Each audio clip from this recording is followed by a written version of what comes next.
Good morning people. Ngayong araw po na ito ay mag-harvest po tayo ng luya na itinanim natin sa sako.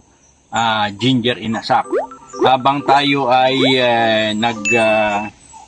inintay nating matapos yung ating ginagawang carbonized rice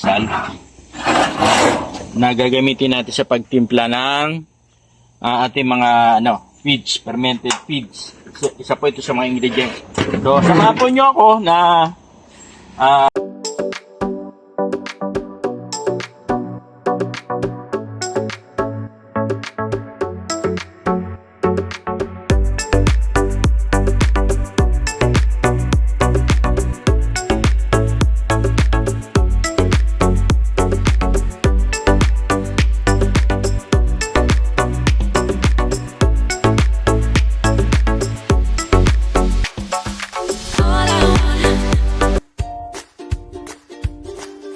tingnan po natin kung gaano kadami yung luya na itinanim ko last year.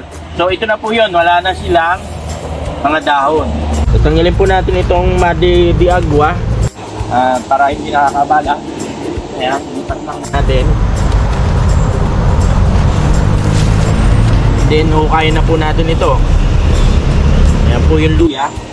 Tingnan natin kung gaano pa kadami.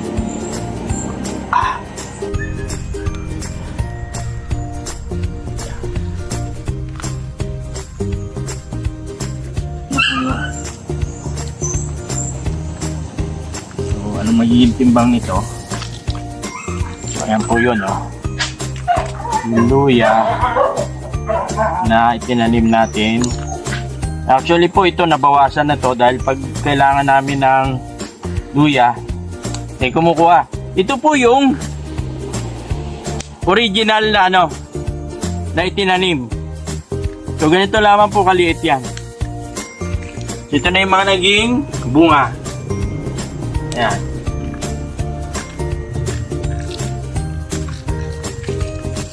Natin kung meron pa. Ayan. Ayan pa.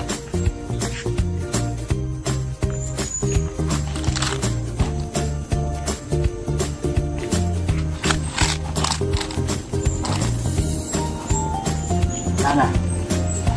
Ito lang. Ito po yan. O, ayan. Yan kadami. Tapos tingnan din natin ito sa kabila. Dalawa lang po ang i-harvestin natin kasi yung iba hindi natin i-harvest kasi pababayaan po muna natin dahil hindi pa naman kakailanganin. So ito po isa naman na natin kung ano din karami. Ayan.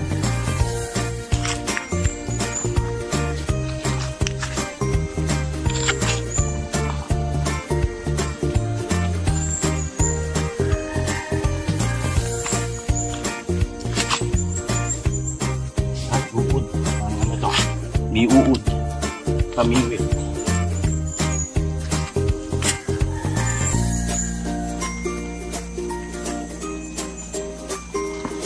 So ito naman po yung ayan, ito yung pinanggalingan. So dito nag-umpisa po lahat yan.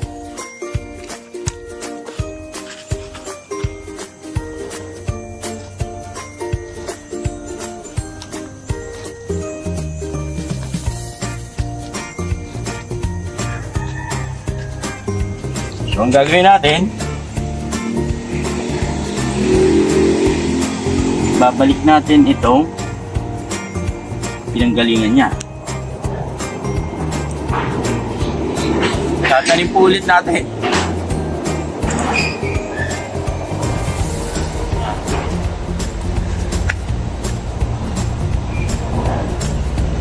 Ayan. Titimbangin natin kung gaano kadami po ito. 2 puno ng luya.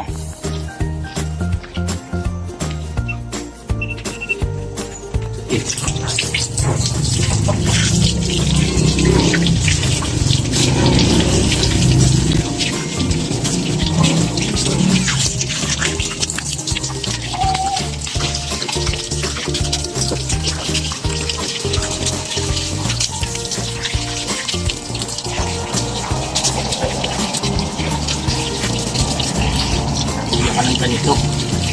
nandun na sa sako, no? Naman siya, no? Yan.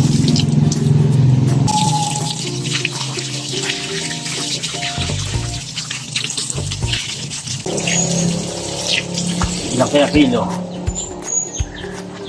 So, sa mga nanonood po, hulaan nyo kung ilang kilo to. At mag-comment kayo down below. Dalawang puno ng luya.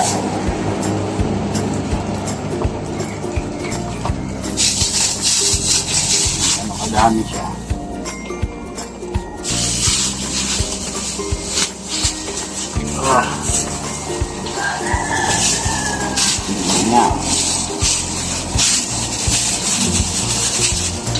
Siguro more or less mga 3 kilo may higit lang po. Buhayin natin. Ayan. Zero natin. Zero. Ayan, zero na po. Buhayin na natin.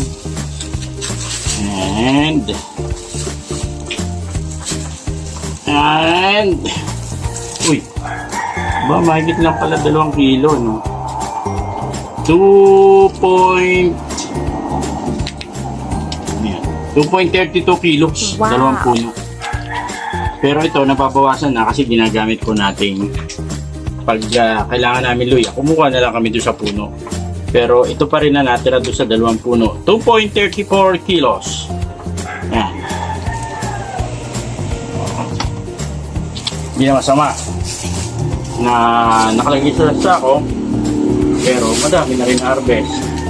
Nakita naman nyo kung gaano kaliit yung tinanim, pero ang dami niyang kasi nung itinanim po namin ang 1 kilong luya, mga nasa 30 peraso na pananim. So meaning nag-multiply yung mula na siya itinanim, ang almost siguro mga ratio niyan 1:40. Yung isang pananim lumaki ng 40 times. Kasi ito po more than 1 kilos ang lumabas. So kung more than 1 kilos, 30 na piraso ang maitanim dito, siguro ang estimate ko mga 80 na pananim na to, more or less. Ang pwede mo na itanim sa susunod na pagtatanim mo. So hindi na po masamang harvest. Bukod pa po doon sa mga nagagamit namin mga personal use, pag kailangan namin luya, kumukuha na lang kami dito, hindi na kami bumibili. Kasi po nung malalaki na ito, bumabawas na lang. So kaya po kayo, magtanim po kayo ng luya sa bahay, kahit sa sako lang, kahit sa container, pwede po. Basta po yung lupa, maganda yung lupa, lalo na po kung organic yung nilalagay nyo, ang ganda po ng tubo. Tingnan nyo, kaganda ng ng tubo. So binili ko lang po sa palengke yung nito, pananim. Hindi ko alam kung anong variety nito, pero ito na po naman yung resulta. Maliit lang po yung kinuha ko, pero ayan, ang ganda. So kaya po, in-encourage ko po kayo, magtanim kayo ng sigurado pa kayo sa ina-harvest nyo na organic, walang chemical, walang fertilizer, at sigurado ko ito ay punong-puno ng nutrients na kailangan natin katawan. Healthy. So, halina po, tanim po tayo. Yan. Dami, Paganda, Ang ganda, Yan. Talagang na. Hindi na kasi natanggal na po yung niya yung kanyang talagang time po na i-harvest na to. Good afternoon po mga people. Ito po ang naisip kong gagawin ngayong January, bagong taon.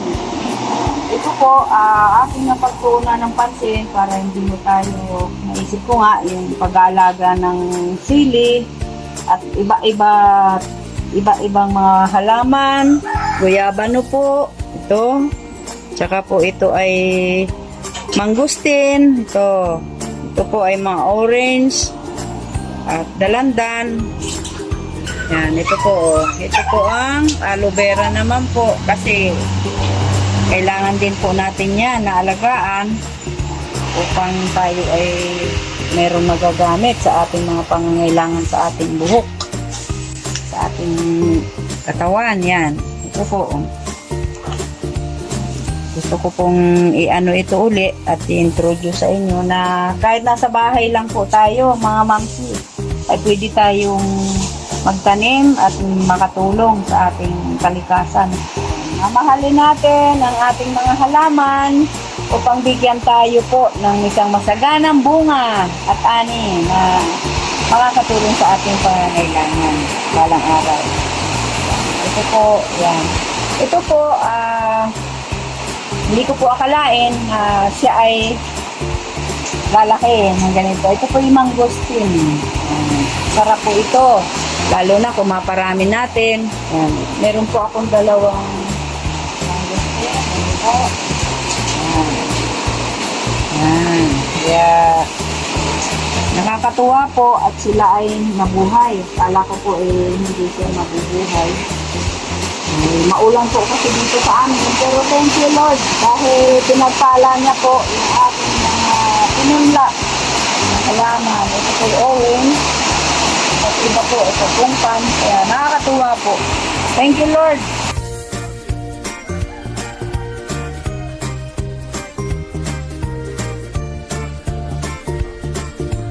So ito po yung kinain ng paniki.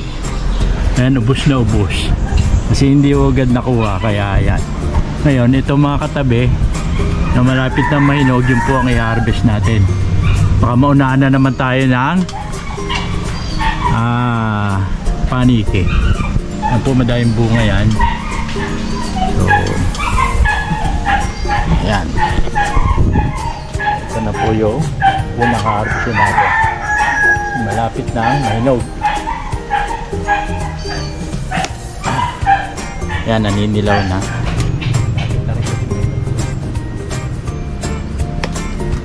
Hindi na tayo maunahan.